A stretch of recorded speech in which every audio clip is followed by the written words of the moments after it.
And this is The Yay. I'm Reg Clay. And Norman G. This is The Yay, where we talk about life in the theater and the theater of life. Yay! This Yay is sponsored by Central Works, a new play theater. Central Works is headed up by Gary Graves and Jan Sleifler.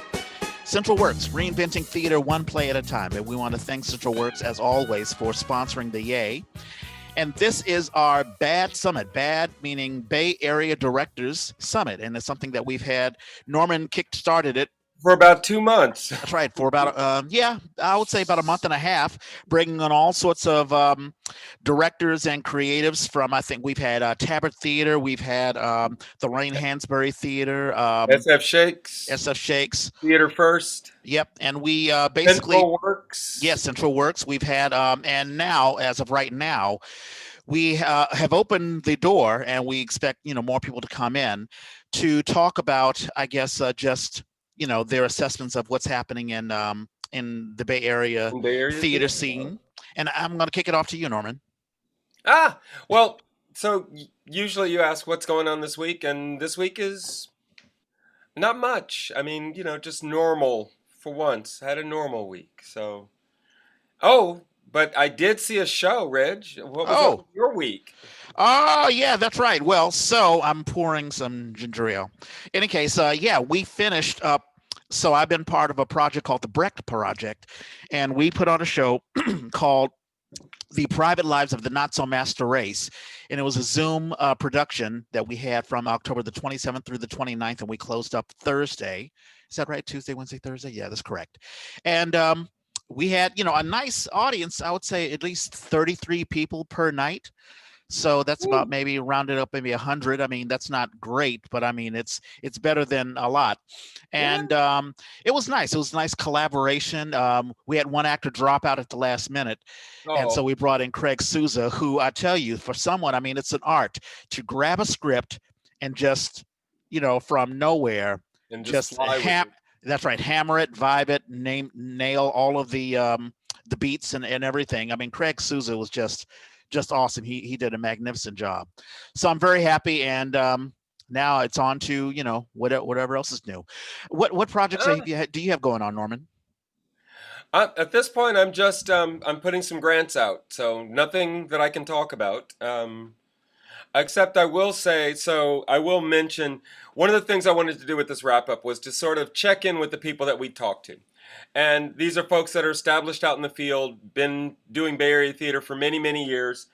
And so I invited Natalie and Kalya to come on because I thought, wow, folks who are at the other end of their careers, folks who are just getting their careers up and going, it might be nice to have a conversation between those two groups. Well, of course, all the folks that we've had on the Yay during this BAD Summit are busy. I can tell you a few. They, I got emails saying, "Oh, I'm sorry. Let's see, I have it here. I've got a rehearsal. Jan is doing these Zoom meetings. Theaters across the country are having these meetings where they're discussing, how do you move forward in this time of COVID, and in moving forward, how do you do it with this discussion of equity that's come up?" So yeah, let's see. Oh, I'm in the wrong email. That's why I can't see anything. But I know that I got one from Jan. I got one from Rebecca. Rebecca is taking her kids to, Rebecca of SF Shakes is taking her kids to a event. Cherry Miller, she also emailed us. Right. And then we may have Judith Offer join us in about half an hour because she's teaching a class. And so, these folks are wonderfully busy, but that means the conversation gets to be more between us and our audience and these folks who are, I'm hoping, coming up with some questions around what it is we're doing here in the Bay Area and how do we see a way forward. So that's sort of the umbrella of it. I think because of the election, I want to leave room for current events because we usually talk about current events. But I only had really two things. I mean, one, Sean Connery unfortunately passed away. I mean, tell you about an actor who has made a cultural impact. So that That's very, very sad. But really, the only current event I have is 3 days away from the election, and how do people feel? I mean, I think that I've read a lot of articles about people being having anxiety and Right. just feeling very tense, and even governors like Governor Newsom basically says that he's preparing for violence to happen. So I know that Have to. you guys who have your mics off, if you can cut them back on, and just let me. How do you feel about 3 days? Are you optimistic, pessimistic? Do you have anxiety? How do you feel? Well, speaking for myself, I would say I am hopeful, but also scared shitless at the same time. Right. You never know which way the wave is going to go. So I am prepared for the worst, but wishful, hopefully thinking for the best. I hear you. Natalie, how do you feel? Pretty similar, interested to see what happens, but nervous, hopeful that it'll go the way I hope it will. And not really sure if, if it is violent, if there is a problem, it's something that I don't think Americans have ever had to think about before. So Not since the 19th century, no. yeah. I mean, so that's a little like, I guess we're lucky that we haven't had to think about it until now as a country, but yeah, it is. It is very strange. I mean, we've always trusted our democracy, no matter, there's always losers, like I felt bad when Dukakis won in 88. I'm sorry, Dukakis didn't win. Lost in 88. That's what I meant. And of course, Republicans felt bad when Obama won. So there's always been winners and losers, but having this tension, you're absolutely right. We haven't had this in a very, very long time. Yeah. And I don't know if there's the demise of democracy or if things will be better or worse if Biden wins, as far as people calming down. It sounds like, Trump may be gone in 3 days, but his supporters will still be there. And Right. these are far right folks. So I don't know what the state of the country will be afterwards. Kayla, how do you feel about things? Yeah, how are you staying sane, Kayla? How am I staying sane? Great question with not a good answer. A really wise director once told me, it's better to keep your heart open to the possibility of having it broken by the world rather than breaking it yourself. And so I'm trying to stay with that and stay optimistic. But I really do feel like no matter which way it goes, there's going to be some sort of unrest, neither side is going to be chill. Some people are going to wake up miserable the next day. Yeah. Just one last brief question. I mean, do you think that's overkill? I mean, do you really think there'll be, when I think of racial unrest, I think of other countries that have really never had a democracy or a people who has always been so oppressed that they're like, okay, I've had it. And, they just can't take it anymore. We've never been that way. I mean, even the most oppressed, I made the joke on another podcast that even the homeless have an iPhone or an iPad or something like that. I mean, Right. we've never really hit rock bottom before. So is it overkill? I mean, do you really, really expect, serious unrest or upheaval, or is this just overkill? People are just worried for nothing. I watched, what's it called? Washington Week, which is a horribly dry show. It's as horribly dry as the name implies. It is a boring, let's talk about what happened in Washington this week. And the funny thing was the commentators were all complimenting each other. They were falling over each other, complimenting. What was great, though, was the news aspect of it talked about, for example, take something like the Proud Boys. How many possible Proud Boys are there in the country? At large, the largest number that they've estimated is maybe 15,000, which sounds like a big number until you spread it all the way across America. So that means what? 3 guys per state or something? It's just not very many people. I think Trump needed people to be scared in order to get the support that he needs. So if he loses, it will be because he did not get that support. And I think those people will very quickly realize that Biden is not about to turn the government over to socialism and, he's actually going to help their states. They won't credit him for it, but I just don't expect, there may be a couple of hot spots. I really don't expect much. And the biggest thing that they talked about was the different swing states. And Texas is now a swing state. That wasn't true before. So they talked about those states and what the possibility, what the numbers were for the Electoral College, what they look like right now, what it would take for Trump to win, which is everything. He would have to win all of those states in order for him to get to the numbers that he needs to win the Electoral College. All of them. But Texas right now, they're saying it's looking like it might be purple if it's not blue. Pennsylvania is sort of up, but Georgia is now in play. Florida is now in play. I want to try and stay optimistic. I do not think there are going to be riots in the street. Yeah, I don't think so either. I just hope that Biden wins by a landslide, because then it takes away any pretense of Trump messing around with the courts and all that sort of stuff. I mean, if it's a blowout, then we don't have to worry about, because I do think that Florida will be so close that Trump could steal it. And it's good that Texas is moving, I would say pink instead of, solid red. And I think, well, I've had a few of my friends move to Austin, Texas, because it's cheaper there. And so right. You have, people moving from the big cities into, the Midwest or the South, like Texas, then it the politics change. So that's how right. Beto O'Rourke, has, achieved, what he's achieved and all that stuff. In any case, politics aside, let's jump into the debate. I mean, does anybody else want to chime in on that? Do you have sandbags up? Are you weaponized? Do you have your windows boarded up? I mean, I think Biden is very clearly going to win the popular vote, but what I'm hoping, honestly, is that there's going to be more recognition that, like, we don't have a representative democracy. Like, it's not. We live in a place where, all of us living in California very much don't have a voice in this presidential election. Right. And I'm hoping that people, whether, it goes the way that they want it to or not, are going to start realizing that actually the system we have in place makes no sense. Perhaps something should change. So fingers crossed. Yeah. Yep. Oh yeah. You guys, Sean?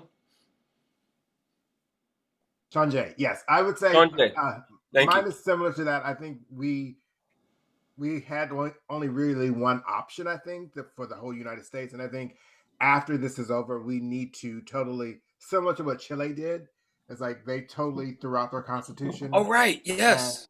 And I think we need to do that, because our constitution was written by people who own human beings.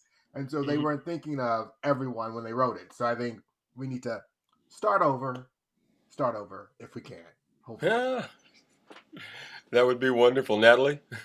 Yeah, I think sort of echoing what ShawnJ and Kayla said, I don't know if there's going to be violence. I lived in Portland in 2016, and so I saw, it wasn't violent, but I did, smashing windows, protest. I'm more worried if it goes the other way, because I feel like on average more Trump supporters are armed.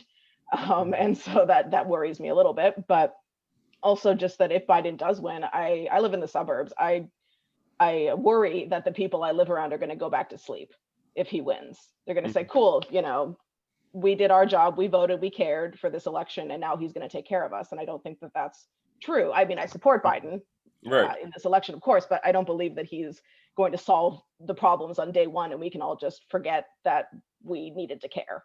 So I hope that doesn't happen here or anywhere.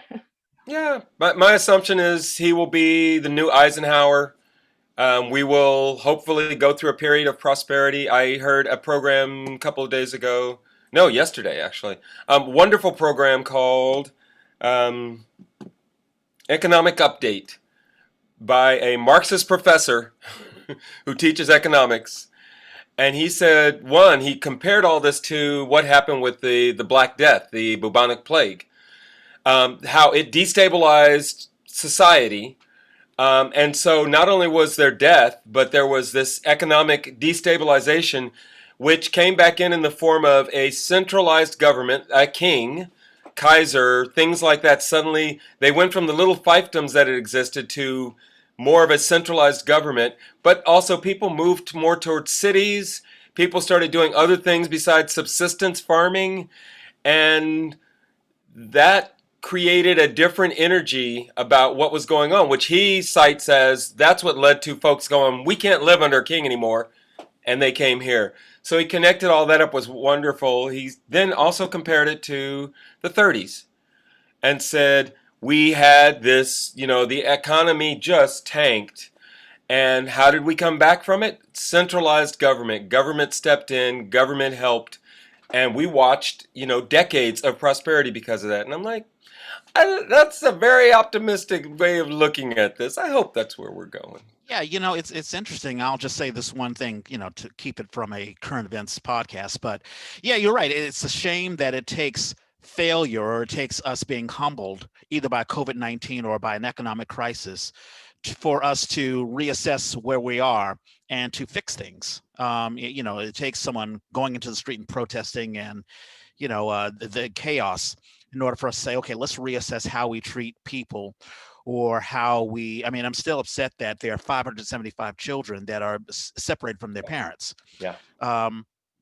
But it takes, sometimes it takes failure. My dad would say, as he taught me how to play chess, in order to win, you have to learn how to lose. And when you lose, you can reassess, okay, what did I do wrong? And then you can. Boy, did we lose.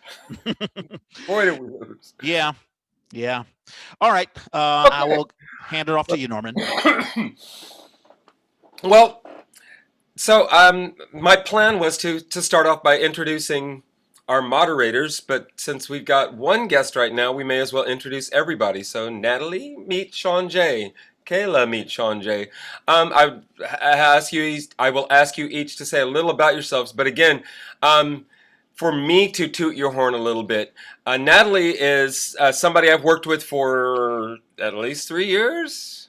Yeah. As my assistant program director up at the Eugene O'Neill Dow House, part of the Eugene O'Neill Foundation's programming outreach to youth. And so we've been running the program up in the hills in Danville for years. And she's just been great at it. And it was so funny because I got in touch with her about doing it this year, and she's like, I got a job. So, before COVID hit, life was going in that direction. And Kalya, similarly, I don't know Kalya. I met Kalya because I was doing a thing at Play Cafe, and they had brought her in as a facilitator, which is one of those fancy titles that could mean you're in charge of everything, or it could be the one that you're kind of the gatekeeper. And she did a wonderful job of sounding like she was in charge of everything, but really keeping everybody comfortable and well attended to. And then I found out that she had been bumped out by COVID from Ashland. You were up at Oregon, right? Hadn't made it to Oregon yet, but was a couple you were slated from flying there. Yeah. Yes. Yep.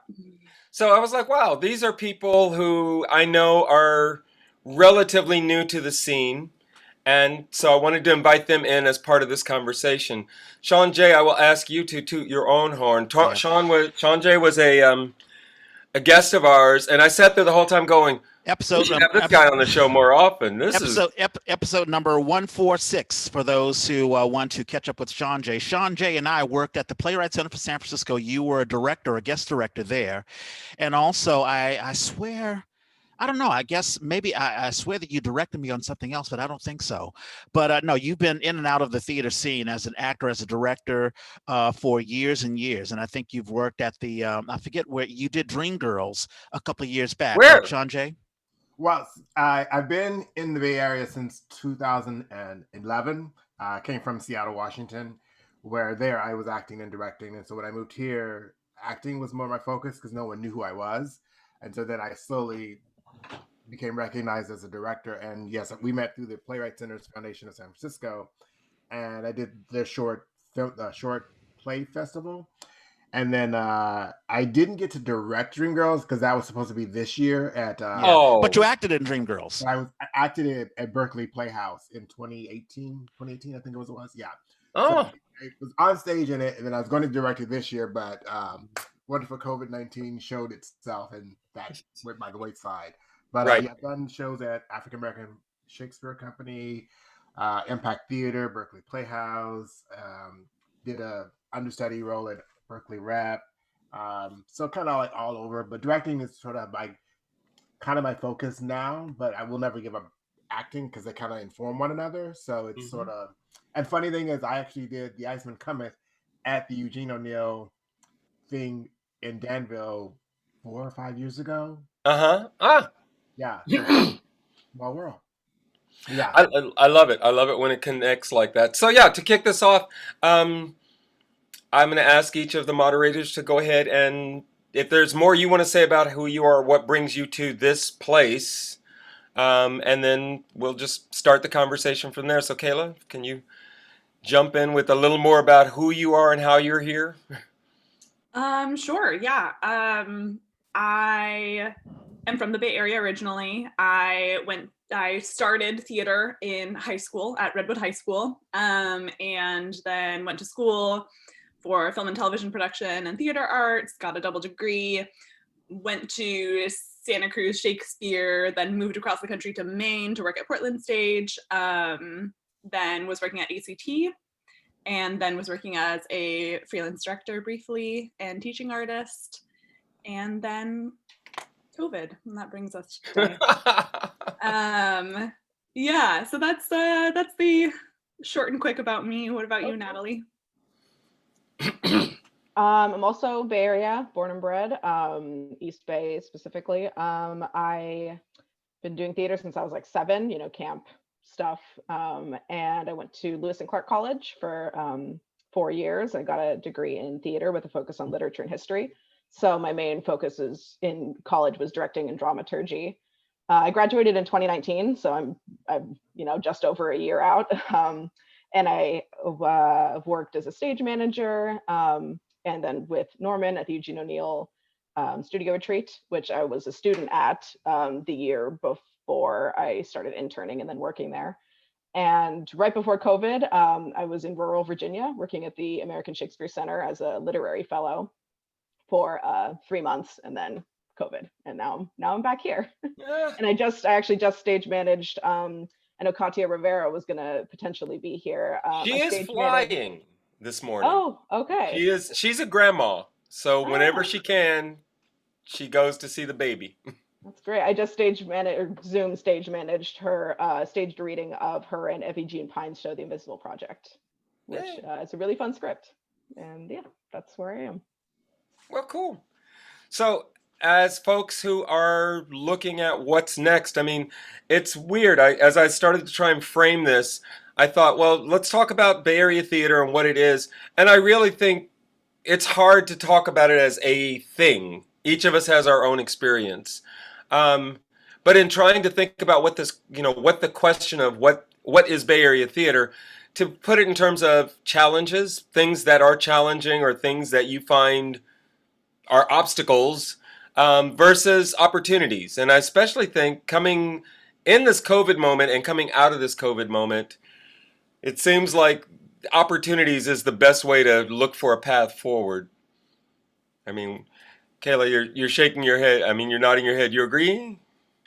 Yeah, I mean, I think it's there's a lot of really great challenges and opportunities in this time. I mean, because I think one of the things that I found challenging in the Bay Area scene is just how big the Bay Area is. Last fall, I was living in San Francisco, teaching in Marin and directing in Berkeley. And so I would often spend 6 to 8 hours on public transportation per day. And with COVID, you no longer have that. And so in some ways, it shrinks our world and allows us to make connections that otherwise would have been extra challenging. So there's that. It's kind of, shuffling things up a bit. It's really, laying the game board flat, because no one really is, it's not like you have a Geary theater version of Zoom versus, a basement theater version of Zoom. I mean, there's some software that makes it look fancier than others, but, right. Not really. So I don't know, there's some leveling of the playing field that maybe is interesting. I had a quick observation. It's because, pre-COVID, It seemed like, and we've talked about how theater companies, there's it's almost like a caste system where you have ACT and you have the Orpheum Theater doing their thing.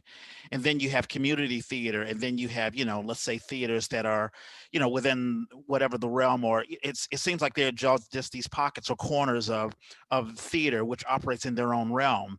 And COVID-19 has really almost even the playing field where, even ACT or whatever, they have to do, they're confined with the same Zoom readings or confinement that everyone else is. And so I find, does everyone else feel the same way, that somehow the playing field has sort of been flattened so that now everyone can get exposure, or everyone it has to deal with the same limitations as everyone else? Yeah, I mean, it's a new field, that's for sure. The whole terrain has changed. I mean, what was it the Bindlestiff show? You were telling me that in order to do the production that they were doing recently, they told people that they were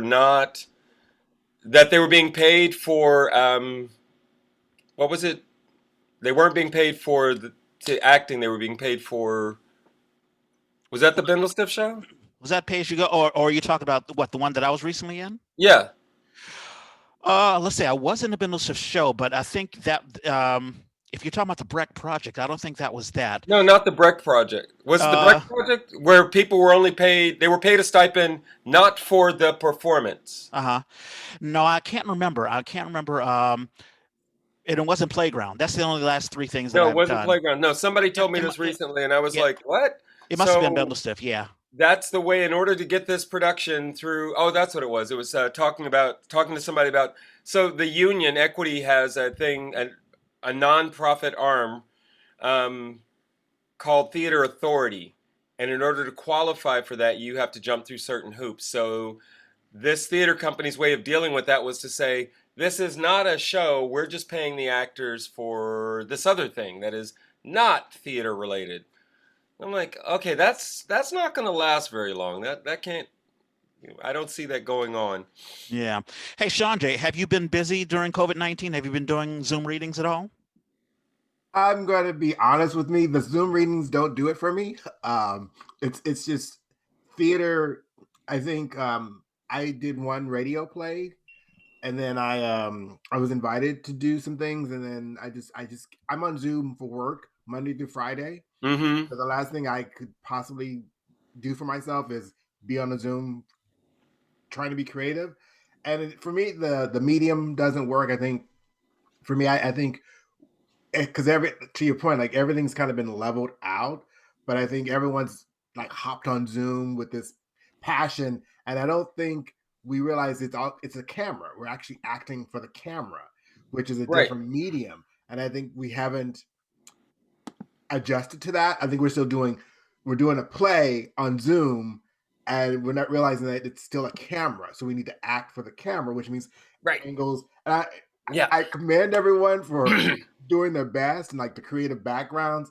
I just can't get into it. So I was trying to find a way to go through this. Thank you, ShawnJ. I was trying to find a way to get to this. I've been having similar issues with this.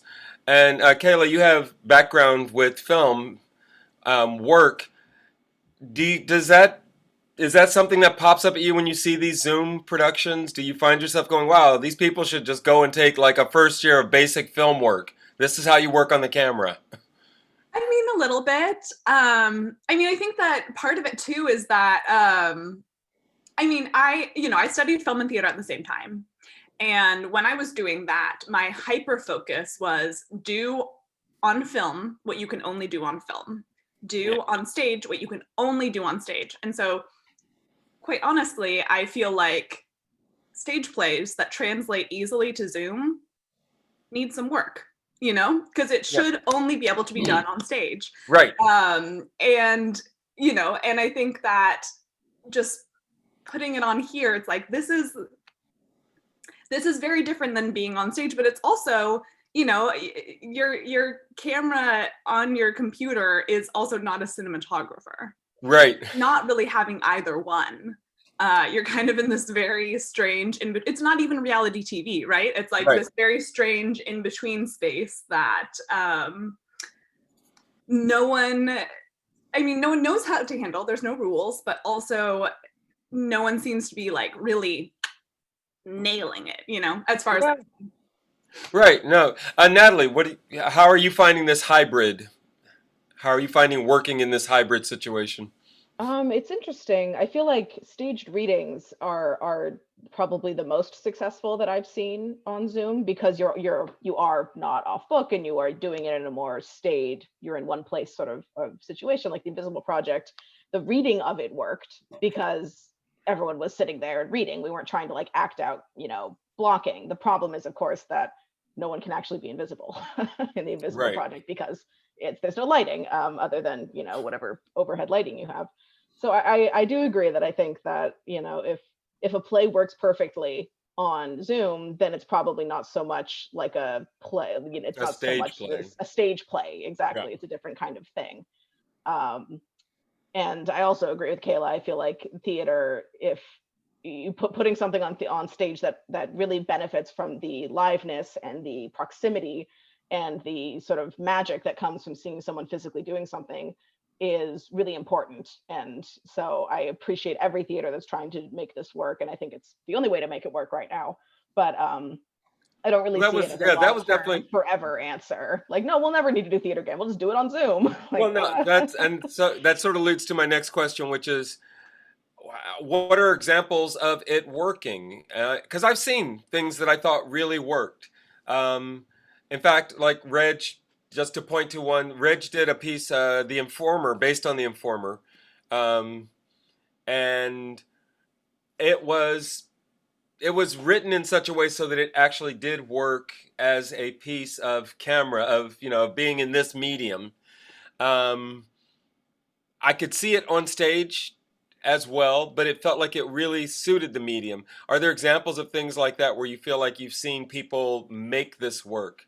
And I'll say one other example for the playground that Reg and I just did a playground. He had a piece in it, and I directed a different piece. And my piece they were all about voting. Suffrage was the theme. And my piece had 3 knights, like medieval knights, talking about the great day of battle. And then you find that you're in a polling place and there is a voter going in to vote. So they are sort of commentary. They're the color commentary on this voter coming in, finding a ballot, finding a booth, getting a pen that works, figuring out where to deposit their thing. That was the whole scene. And it worked, I thought, because for the 3 nights, they could just be talking heads, and it was fine. And the other person was able to set up their room so that they could look like maybe they were someplace that you might go vote, and they could just walk around, but they didn't speak at all. So you were sort of observing. It would be like watching a security camera. You were seeing them do stuff, and then you were hearing this commentary. And it felt theatrical. It felt like it used the medium. I would say that is not the majority of what I've seen or even participated in. Has been hard, difficult attempts at trying to make a regular play work in this medium. So yeah, my question to you though is, can you think of examples of ways that you've seen it work or ways you thought maybe that would work? I just wanted to throw my 3 cents in. The Informer thing, which I called Ang Espia, that was done by Bendel-Stiff.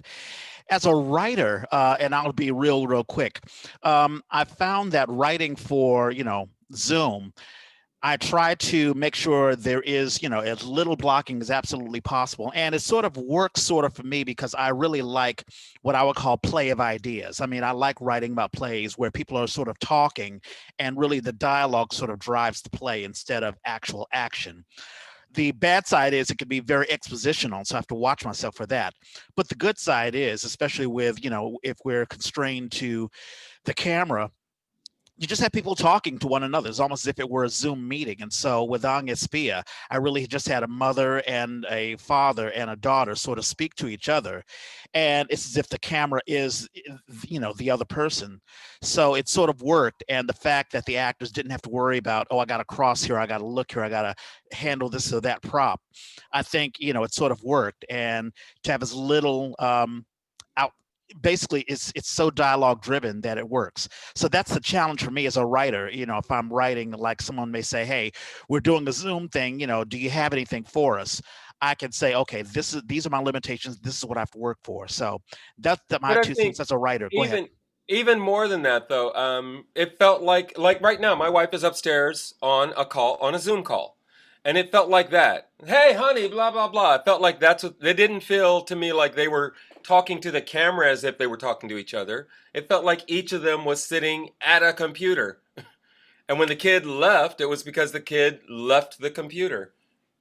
So I like that. But anyway, to throw the question to you guys, what are places that you've seen where you feel like it's worked, or is it just not really working? Natalie?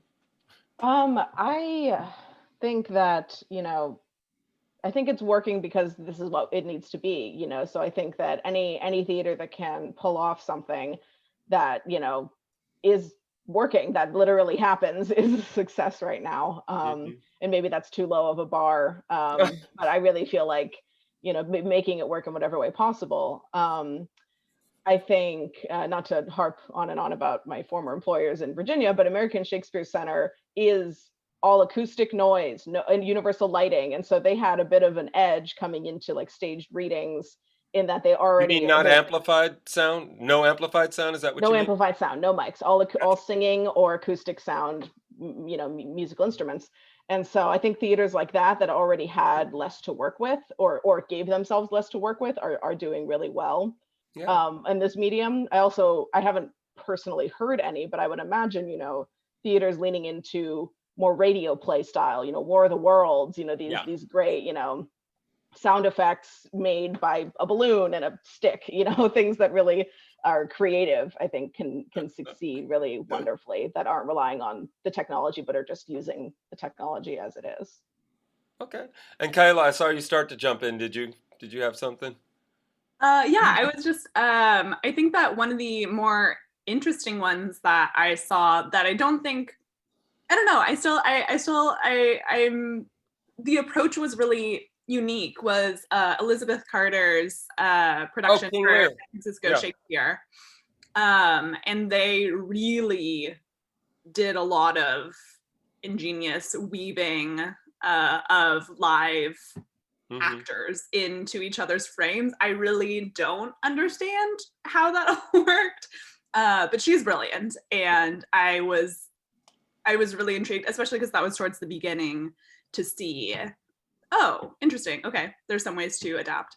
But also, I was watching, one of my teaching artist friends had a production on Zoom last night of her high schoolers. They all were writing environmental themed plays for Zoom. And I was actually, I don't know, I personally think that high schoolers are brilliant and wonderful, and the entire future belongs to them. They're amazing.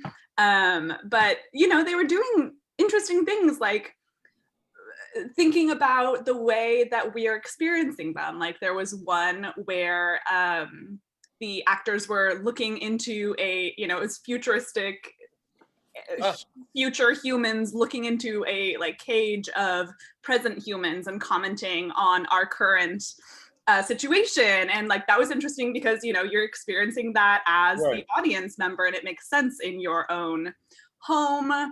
And, there was someone else who's kind of doing this vlog thing and kind of, calling attention to the fact that he was, alone. And so I don't know, I'm interested in playing with what are things that make sense in Zoom that maybe don't make as much sense on stage. And I think that the people who are exploring that are the people who are finding something special during this time. Oh, very much. That's part of where I'm going with this question is there are things that people are exploring. They're discovering things. And part of that exploration and discovery is discovering what doesn't work. I saw The Lear. Elizabeth is one of my best friends. I do not want to see another production like that. It felt like I worked hard to stay with that production. ShawnJ, I'm so glad your name is up there, so I keep saying J. ShawnJ. Any alternatives that you're seeing that are happening now? Things that are, because this is what I think of when I think of this time. Is I remember being here in the Bay Area when AIDS finally started to get on the stage. And if you remember that time, a lot of those plays were being very sort of allegorical and not directly addressing the issue. And so now there's this wonderful era of pieces. Not all of them are that successful. Some of them, though, will stand the test of time. They manage to be good theater. They tell a story, they move us, they bring us in. I'm wondering if something is going to come out of this COVID era. So I guess that's my question to you. And do you think about that as a director? How could you possibly be working now? What would you do given the opportunity to work now? Ooh, that's a really big one. I think there will be stories after COVID, but I don't think it will be stories like what our experience was having to do Zoom. I think it would be the experience of loss and separation and how we dealt with that, and then that overall global impact. I think when it comes to the theater scene, that's going to be fun. Not fun, but that's going to be exciting to see and to direct when you have a storyteller giving you this premise of these two people who were not able to touch for a year and a half, who were not able to be in the same space with one another, and what that did to them emotionally, spiritually, and physically.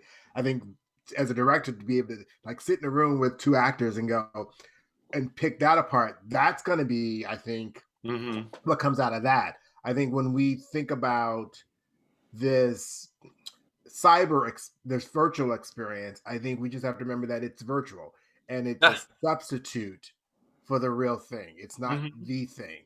And I think if we click into that this is it for now, right? Forever.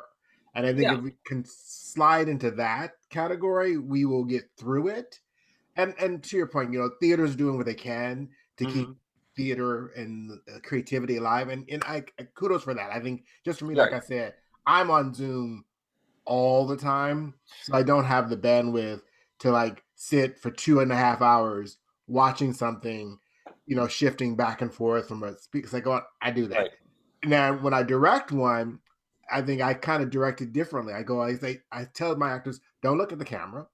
Look off, make the person in the room with you. Yes. That way I'm observing. And I think to me, that feels more like I'm observing as opposed to like this setup. We're talking to each other. And so if someone watching this, they're watching us talk to each other. Right.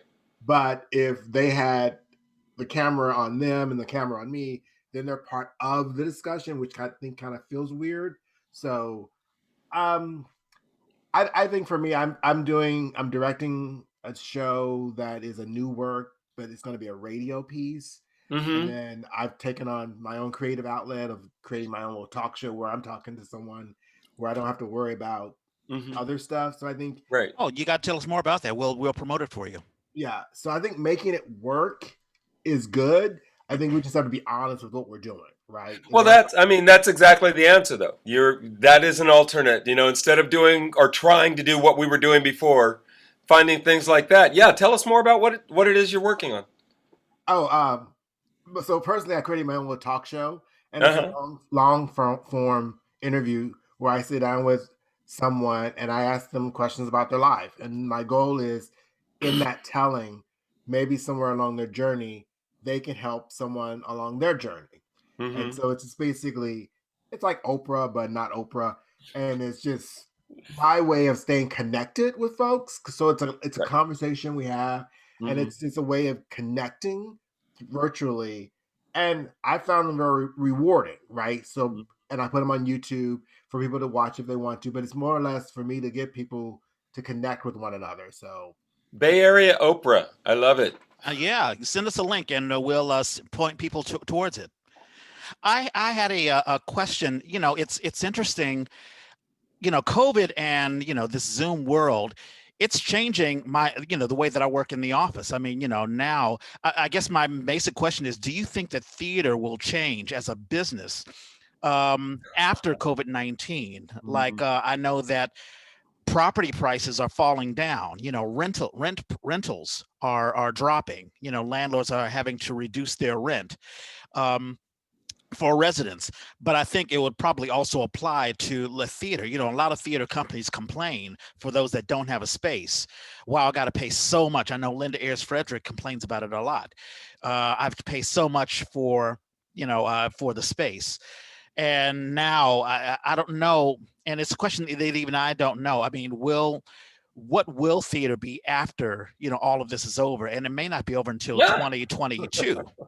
It's changing actors, it's changing equity. Like equity has to now deal with contracts for individuals going on Zoom. Oh yes. So I'm wondering if anyone has any thoughts. ShawnJ had his hand up. What will theater be after COVID-19? Well, my hope is that it will be different. I think because there is this silo-ness, I think, if that's a word. My hope is that there will be more collaboration, right? So smaller theaters will now band together and work out a way to be this shared space, right? So they'll all come together. This is a 5 medium to small theaters groups come together. They together buy a space that has rehearsal spaces all over and a theater or 2 or 3 theaters. And then they can share that space, build their community in that. And then that way, when one isn't doing so well, they're lifted by the other, right? So it's sort of this, what I would say, this full community building collaboration type thing that then we're all united, I think. So that way, when the bigger houses are doing their great things, we still have these theaters are still thriving, not just surviving. With them. So because there's always going to be butts in the seats aspect. We got to get butts in the seats. But I think... Well, right. And we can't bring them back the way we had them before and not anytime soon. Right. So that's my hope that theater will shift in that way and that we've now seen that everyone is vital, everyone is needed. And so we can now be a more united type thing because art is supposed to challenge the, hierarchy and all that stuff. So right, that was part of my message to the directors for today was to say, I know a lot of you are busy, but 2 things. 1, tell me what you're doing, so that we can put the word out on it because we like to do that. But the other one was exactly what you said: collaboration. If you have a theater company down on the peninsula or in the South Bay, I'm probably not going down there to see it. The folks in Vallejo aren't. The folks in Santa Clara are not. So why aren't you talking to that company up in Rohnert Park and making a deal with them so that you can do your little South Bay show and then take it up there and vice versa? Why aren't you making those connections? And it's something, excuse me, as a young person coming into the theater scene here, that was already in my head. I'm getting to know all these amazing little theaters, and nobody is talking to each other and nobody is making those connections. And I was like, everybody needs to do this. And I no longer say that. Now I say, I just want to find the one company that will agree to this. Because as soon as we make that connection, and I've seen it happen. Thick Description was a company in San Francisco. They made a deal with San Jose Stage, and it was every other year they did a co-pro. And that way, those audiences that are not going to leave the city didn't have to go anywhere. In fact, they could read about it in the Mercury News before it got to town and see it with exactly the same cast. They were thrilled. But yeah, to find, all these things we're talking about are different ways that we are hopefully going to move this forward. And I want to encourage you guys, you don't need to keep your mics muted. If there's something that you want to jump in on, please do. I do want to touch on a couple things. One, we will mention at the end of the show that Central Works has a radio play. I think audiences are now being drawn to that again. So we'll see if that sticks or if it. And I just read about a new one in the New York Times. There's a piece that is being done about James Baldwin, and they're doing it they started researching and they found out there were all these interviews. And they were like, well, we don't want to do like transcript theater. That doesn't seem that interesting. So what they did instead is they are piping the sound of these interviews into the actors' ears, and they're calling it channeling it. So that is their script, is the audio going in, which means the director is kind of sending this to you and sending this to you and then mixing it up a little bit. Singleton, not John Singleton. Who was the actor in Brother from Another Planet? Townsend? Robert Townsend? No, not Robert Townsend. Okay. He was an alien who came down. He had dreads. He works all the time, but I can't think of his name. Anyway, he was a part of this project. It's in the New York Times this week. So we are finding these ways to find ways forward. I agree with Shawn that there are limitations on what this Zoom thing is going to be able to do without making some adjustments. And the number one thing that comes to mind to me is funding. Right now, the funders are giving away money. You already have a grant from somebody. It was for a production. They're saying, don't worry about the production. Spend it on whatever you need to. Jan Zweifler and I were talking yesterday, and she's like, I don't know that they're going to do that for more than another year. At a certain point, they're going to find a specific, because right now they're really saying just spend it. They're not going to keep doing that. They're going to turn that around. So I think we're going to have to see new models grow out of this, and we're going to have to offer them. Yeah, to jump off of what ShawnJ said about the optimist in me believes that hopes for this sort of decentralizing communal theater, artists coming together and making it work, and sharing resources and sharing art. The pessimist in me, as an early career, probably too early to be a pessimist, but the pessimist in me says, the first jobs to go are the ones that are, the first people in. And so I worry that if the economy doesn't, radically improve, if the landscape doesn't radically improve, then theaters will have to close ranks around the people that they know that they can count on. And shut out the people that they would be taking a chance on. The first jobs to disappear off of the websites were fellowships, internships, apprenticeships. And I think that it could go either way after we have hopefully a vaccine, after things start to turn around. I don't know which way it'll go. I hope the president promised that a vaccine would be here before the election. He promised. Yeah, and he never breaks his promises, right? I love ShawnJ's expression. Not what you want to take, boo-boo. No, but seriously, it's going to, they have to spend money. I finally started applying for grants because I was like, wait a minute, they got to spend this money. When it gets to the end of the year, they need to say, we spent this money. That's what foundations do. So I was like, I got to jump in on this. And especially right now, it's wide open. So I hope that's going to be part of the landscape going forward. But the other thing that popped into my head as you were talking was this equity thing that has come up. I think as it reshapes the opportunity to say, let's kind of fix this, let's adjust this. So I'm wondering if you guys have had any experience with that. I know, and Jan is not the only person. Jan Zweifler with Central Works, I've talked to about it. I've talked to Jim Kleinman from Playground about it. And they are in these basically weekly Zoom meetings with companies from across the country talking about how do you do this. Because when you're a small company like Central Works or even Playground has 2 people on staff. So how do they get to 50% equity? How do they get that when they got 2 white people? Is somebody about to lose a job? Can they afford to bring 2 other people in so they can get to 50%? They are wrestling with those questions, and I love that they're wrestling with it. They're not just saying we can't do it. They're saying, oh. So have you guys had a chance to tap into this conversation at all, this equity thing? Because I do think it's going to be a part of how we move forward. Kayla? I think it kind of, my fear about it is that it might go in hand with what Natalie was talking about. Because, for example, I had a fellowship with ACT, and I spent the latter half of my fellowship talking to management and HR about how I thought it needed to change, because I didn't think that it was a system that was fair, that was inclusive, that I just did not love the way that was constructive. Yes. And they made no change the following year. And then after that, which was this year, but this decision was made before COVID, they just decided to cut the fellowships.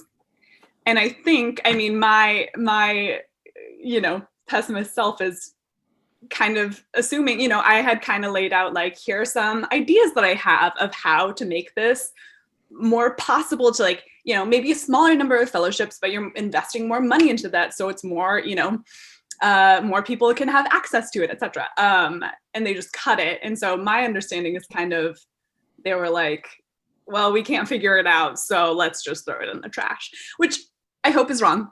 And I hope, they still are keeping on the back burner and are rethinking it. But what I worry is that there are going to be companies who are like, they're having have had these really insidious and ingrained barriers to entry, and places where we're cutting off anyone who's not white and privileged, essentially, and they're just kind of like, well, this is really hard and we can't figure it out and we don't have that much money, and like money is so hard, and like how do you figure these things out?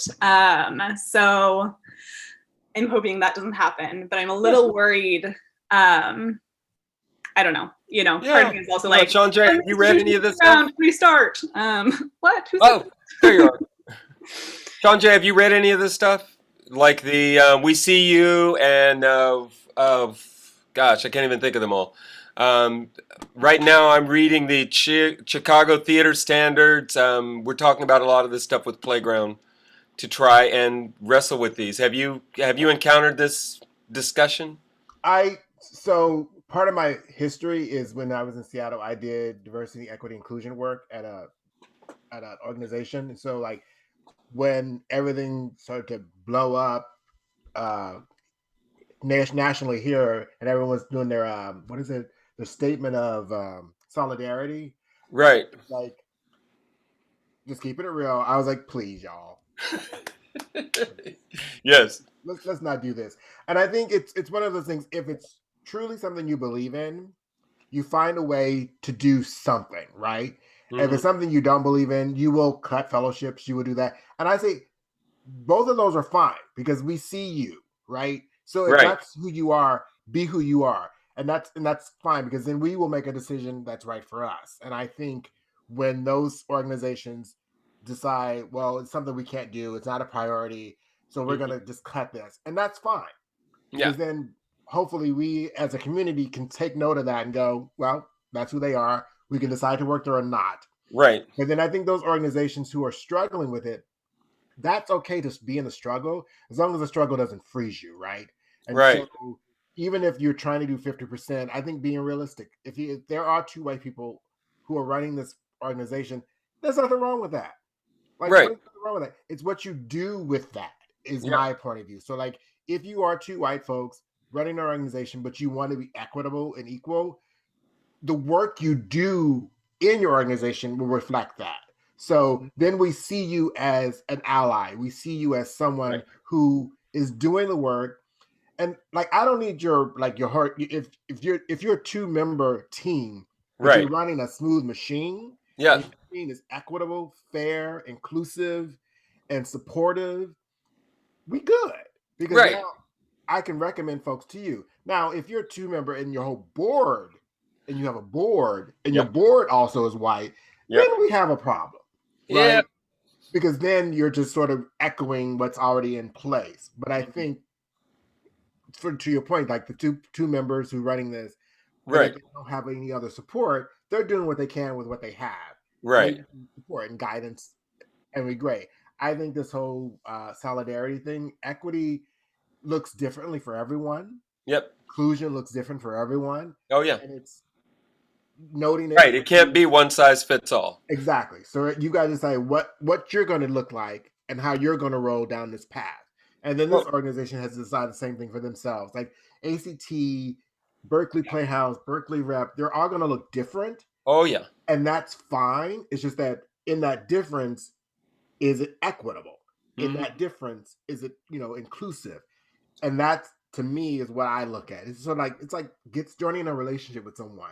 It's like, so are you a bigot? Are you a misogynist? You know, like where you falling in that realm? And then I'm going to decide if I want to go on a date with you, right? So right. If I want to get involved with you, I'm going to look at your history and right. where you're going. Because it's partly what they say, but you're right. It's what they do. Yeah. And I know with the small organizations, so one of the things is there's supposed to be this sort of monitor that they're supposed to commit to. Well, if you're a small organization, you don't really have the money or the bandwidth for that, but they're all talking about how they can share that resource. And I'm like, there you go. That makes sense. Or the other suggestion that came out of it was that there should be like a monthly check-in that is made available for folks to just sort of check in with anything. And it's like, well, that makes sense, but let's say I'm a Bay Area actor and I work regularly, so I work at 5 companies a year. Am I supposed to go to 5 of these? Didn't I already do it the first time? How many times do I have to do it? And again, they're having that conversation about how do we share that so that it isn't just rehashing the same thing and that we can make it fit with our little organization or not so little organization. But I love that the 2 white people are very much going, well, if we're not going to lose our position, where else can we get some people in here? And I'm like, okay, that works. That's good. Natalie, anything you want to add to that? I mean, I know it's a big conversation. It's a big conversation. And, I also feel, I agree with everything that was said basically, but also that I don't want it to become, or I would hope it wouldn't become a situation where it's like, okay, so we're going to do what we do, but then we're going to make, people of color or minorities or women sit down with us every month and tell us what we're doing right and wrong.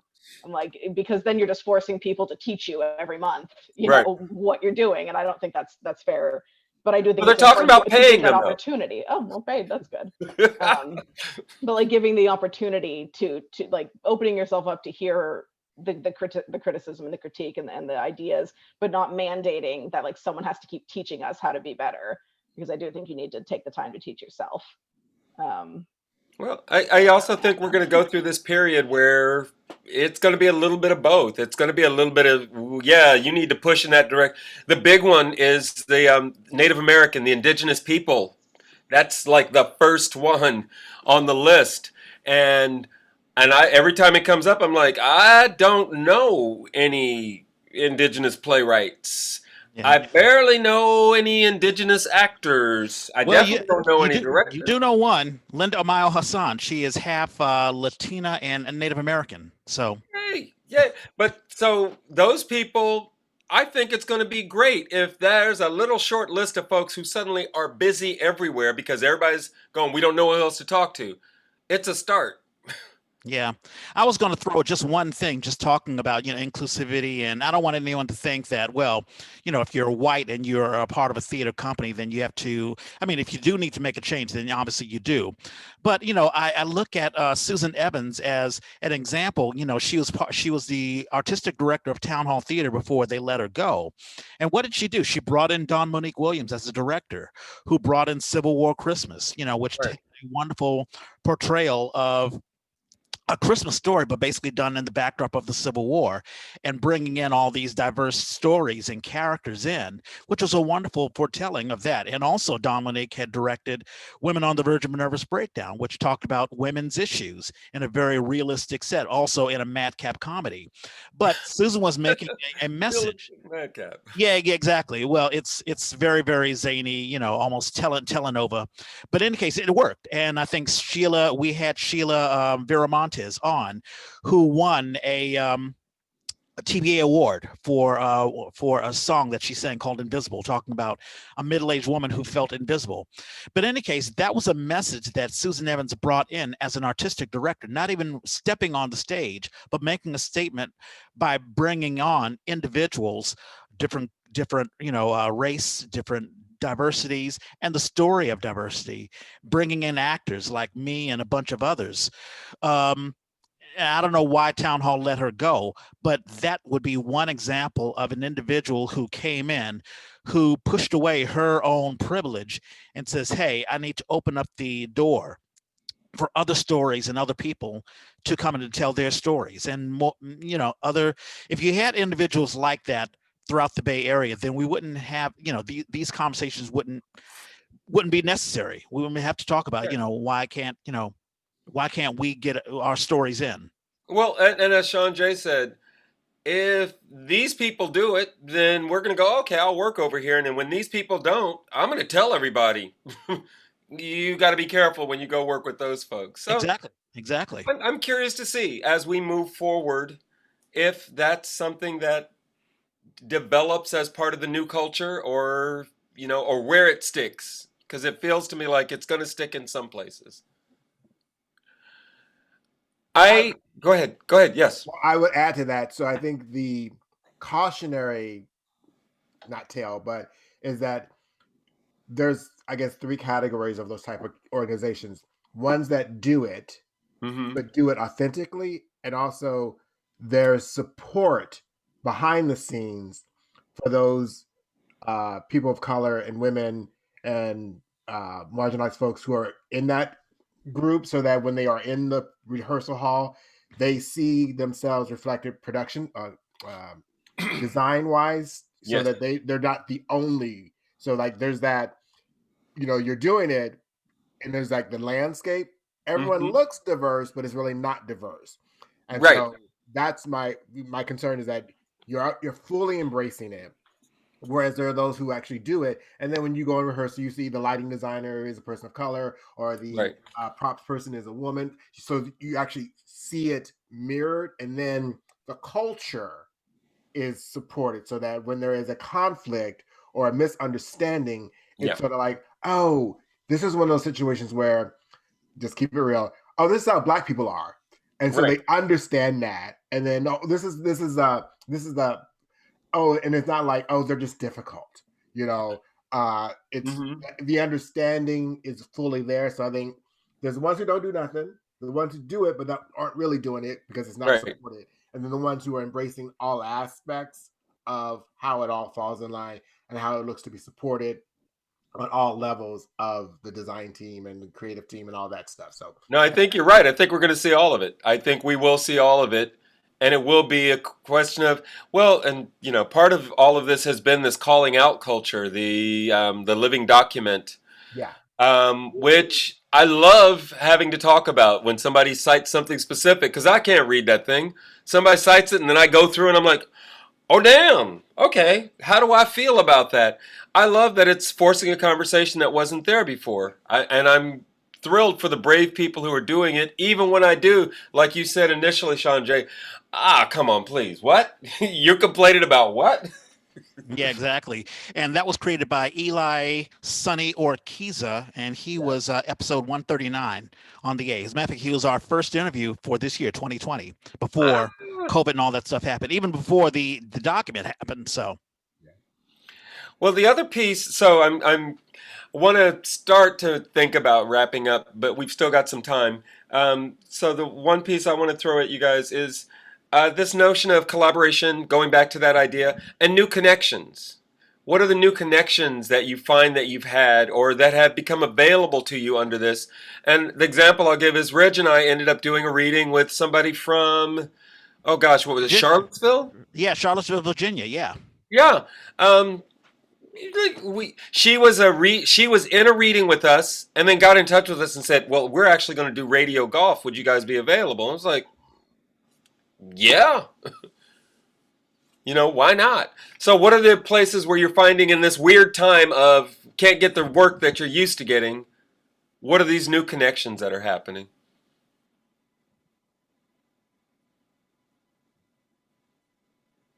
Anybody? It's not really a new connection for me, but I've been meeting up on Zoom with friends from college and doing like little devising pieces, just practicing, which I hadn't been doing when I was working full time because, working full time, I don't have time for that. So that's been kind of nice to sort of revisit a sort of educational theater practice. No one's ever going to see it. It's never going to be a thing. But we can do that because they live in Portland and I live here. We couldn't do that when I wasn't. So that's been very nice. Yeah, to be able to make that connection. Kayla, any connections you've been making that are at a distance? Or in new ways?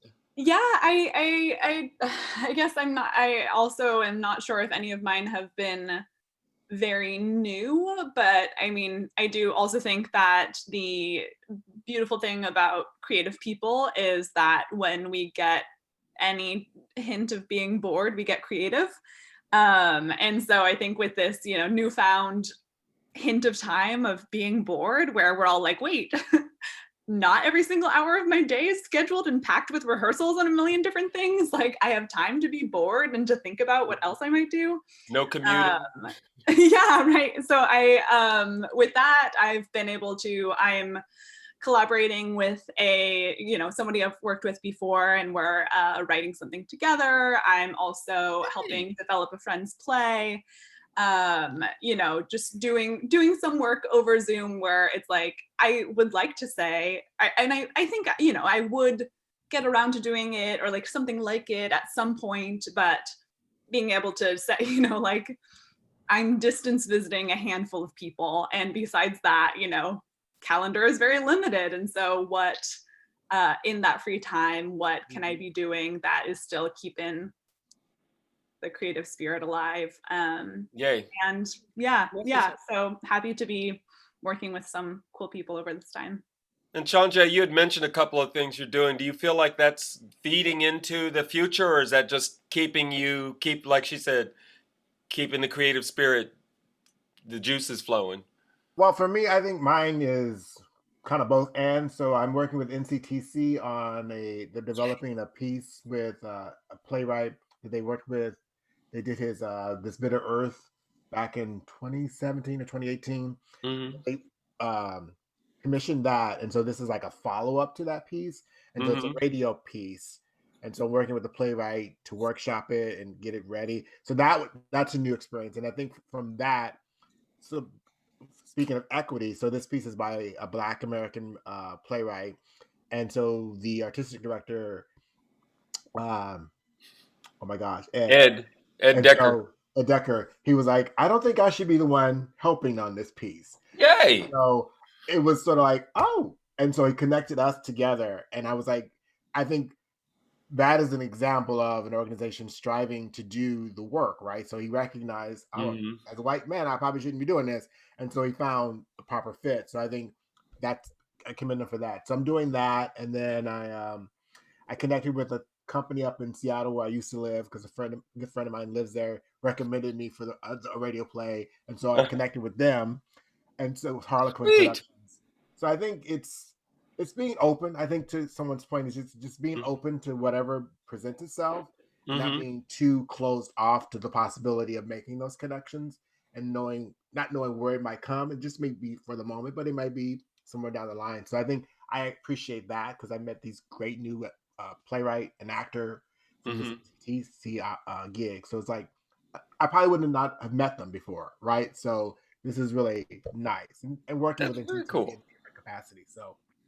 Reg, I know you're finding yourself really flexing that muscle as a writer now. This period has really just, you were already doing stuff, but suddenly it's like it's taken on a new life. Reg is now working with Playground as one of their cadre of writers, and then projects he's developed himself, but these other projects that have just sort of popped up. It's absolutely, and it's odd. I would never think. I would think, well, with COVID-19, because I was stage managing, I was helping Plethos with a piece called Tiny Beautiful Things, and of course that got shut down. We were doing it at the Douglas Morrison Theatre, and I was like, oh damn, I guess I'm not going to be productive at all. COVID-19 is going to shut everything down. Psych, not really, because I was able, and I think it's a lesson to learn for, any budding actors or writers or whatever. Basically, when I did Ang Espia, I was writing a bunch of stuff for the Brecht project, and they had accepted one judicial process, and they had said, well, we don't want to do the other one, The Informer. So instead of having a script that just was just collecting dust, I was like, well, let me take this time to reach out to other theater companies that may need content and see what they say. And I already had a nice collaboration with Bindlestiff, having acted with them twice in Stories High. I'm looking at the posters right there on my wall. And Ariana Mario, who is the artistic director, she was on the A. She was like, yeah, we need content because we don't know what we're going to do with COVID-19. And I sort of started their, I forget what they call their writing project, but basically I think once a month, have these storytelling sessions, Zoom sessions, where budding playwrights can put on their new works. And mine was one of the first ones, Angaspia, and it got really good response. Not only that, and I'm probably jinxing myself, but a friend of mine who lives in New York, who I helped, I did some sound work for her when she came to the Bay Area, and we worked on, what is this? It was a musical, Heathers.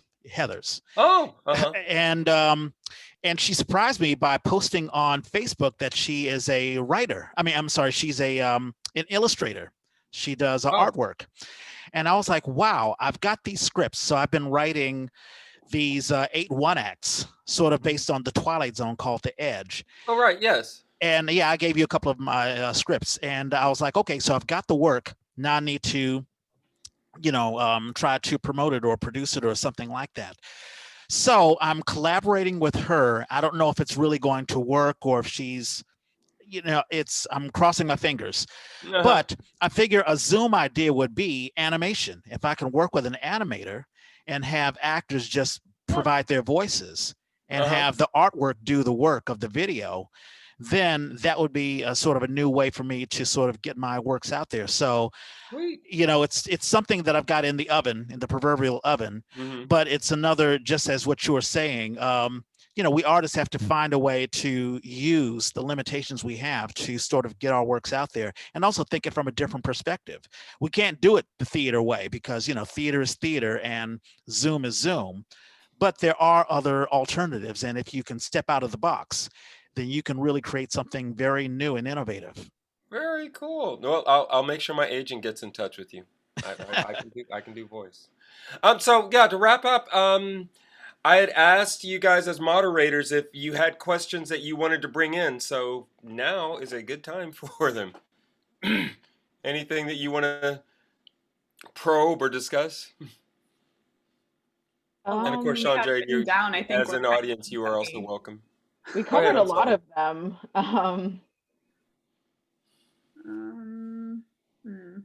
Everybody's searching. Reading our shared Google Doc. Yeah. But we've had a really awesome discussion. How do you, we got a lot out. Do you feel that it was a productive discussion? Yeah, for me, I feel, and I think I posted it when I posted it on Facebook. I was like, oh no, it was actually my answer to the invitation to the directors was, thank you for a wonderful birthday present, because my birthday was in October and I take a whole season. I do not celebrate a birthday week, month. I celebrate a season. And for this season, I got to talk to all these different directors and talk about the thing that I love, which is doing theater and how do you make it. So, I'm happy that you guys were able to jump in. Did you find your questions? One question that I guess maybe we've kind of touched on, but could be maybe fun for everyone to just hop in and answer. We were wondering what everyone misses the most about theater, and therefore what you look forward to most post-COVID. I'll be honest, just touching, and there's just something about looking at someone face to face, and walking into a theater, there's an adrenaline that I get, walking on the stage and the ambience and the acoustics, but also just looking at a cast. Let's say if I'm an actor and I'm looking at a co-actor, someone I'm doing a scene with, and reading, whatever, because it really motivates, beats and objectives and what I'm doing and how I react. I think as theater is such a reactive medium, a reactive art form, that sure, you can sort of do that, via Zoom, but a lot of times when I'm doing the Zoom acting stuff, I'm looking at the script, I'm checking to see if the bandwidth is correct, or if there's some audio issues, like I'm cutting out or something like that. Lighting, yeah. Yeah, there's all sorts of crazy stuff. But really, if it is one thing, just looking at a person in their eyes and reacting and acting, the back and forth, that's the one thing that I miss the most. Anybody else?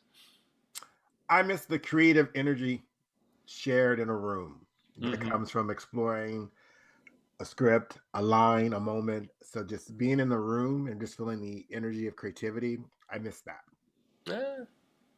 Natalie? Similarly, I miss I miss just being involved in the process in a physical way, standing on the stage, sitting in the audience, sitting in the booth, that it's all in this box, Right. I miss that. I miss that. Yeah, I can totally feel it. My first impulse was to say I miss live auditions, but then I realized I've actually picked up a couple of gigs, and it was before COVID, but I picked up a couple of gigs because of video auditions. So I don't hate it as much as I hated it before it was required. And maybe, I don't know. I'm not sure. I'm finding it a very fruitful time, ironically. I'm finding it having the time to sit and think, or as you put it, being bored, and then going, well, what do I want to do? Because I know the stupid things I'll do, like I open up a bag of chips and, before I know it, the bag is empty. And I'm like, wow, I just sat there and ate a big bag of chips. What else could I be doing with my time? I guess I miss that. But what I find is I am asking myself, what else could I be doing? And I'm doing it. So yeah, being able to freely hang out with people. Hugging. Oh my gosh.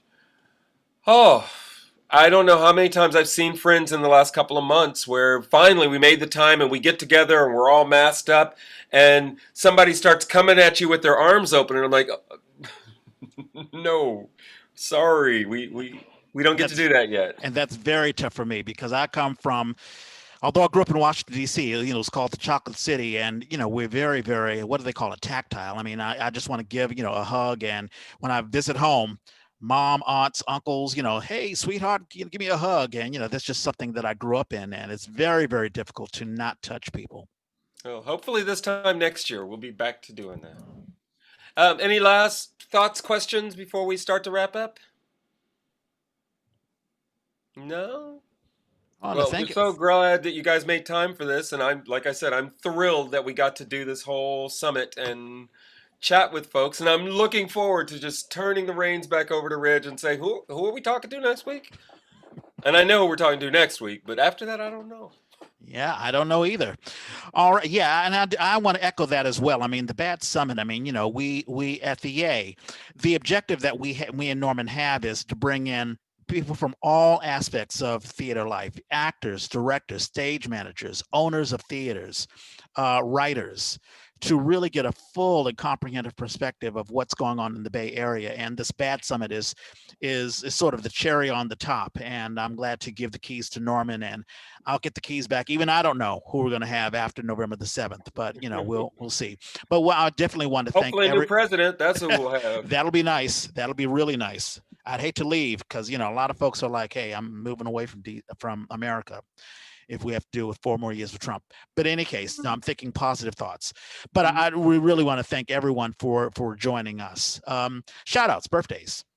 First one is, whoa, come on. Just give me my page. Well, I know the first one is today is Belly Sullivan's birthday.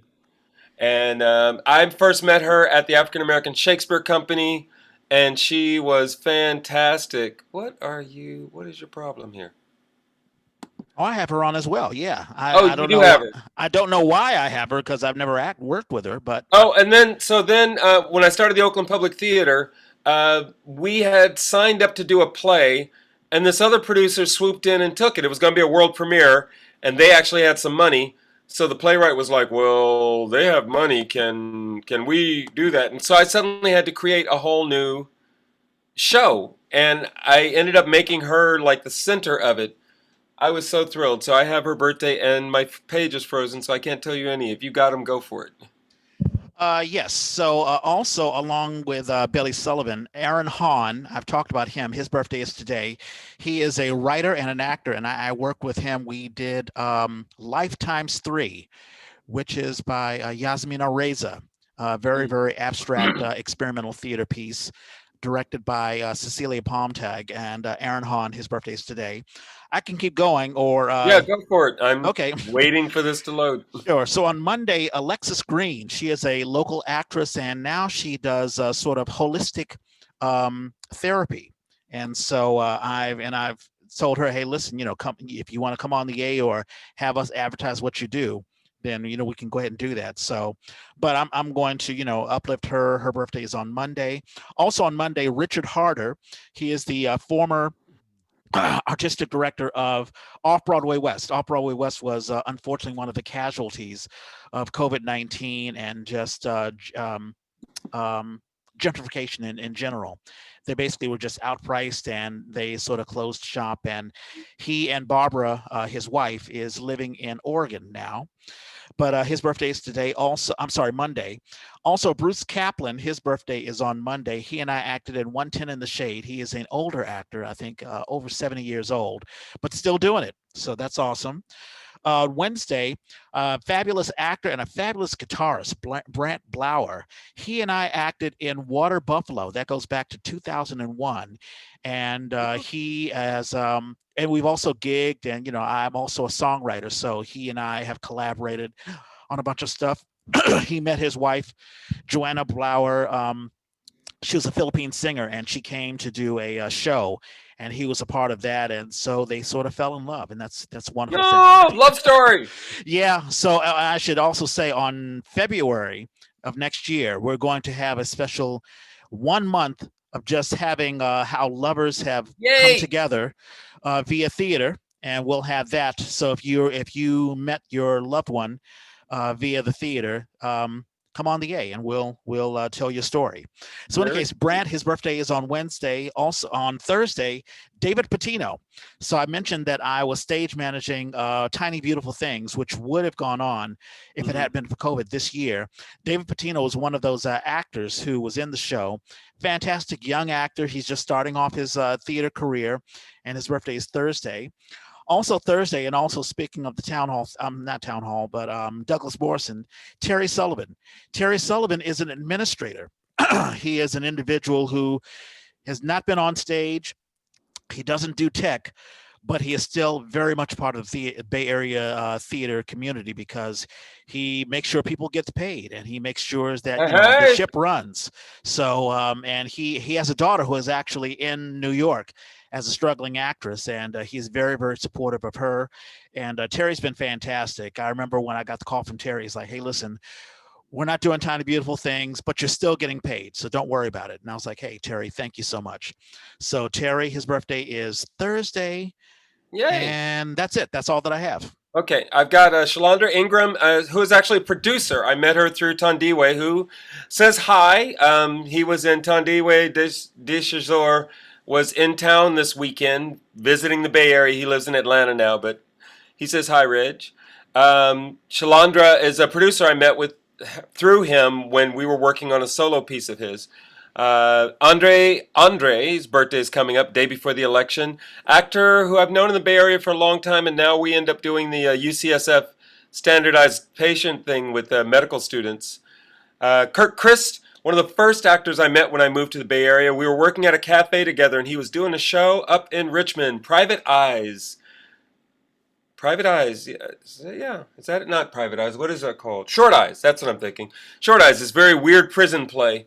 Robert Elhai, somebody I went to high school with, his birthday is on the election day.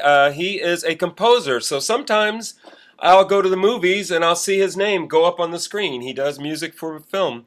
Dan Bruno, major Bay Area theater person. Mia Pashal, Bay Area theater actress.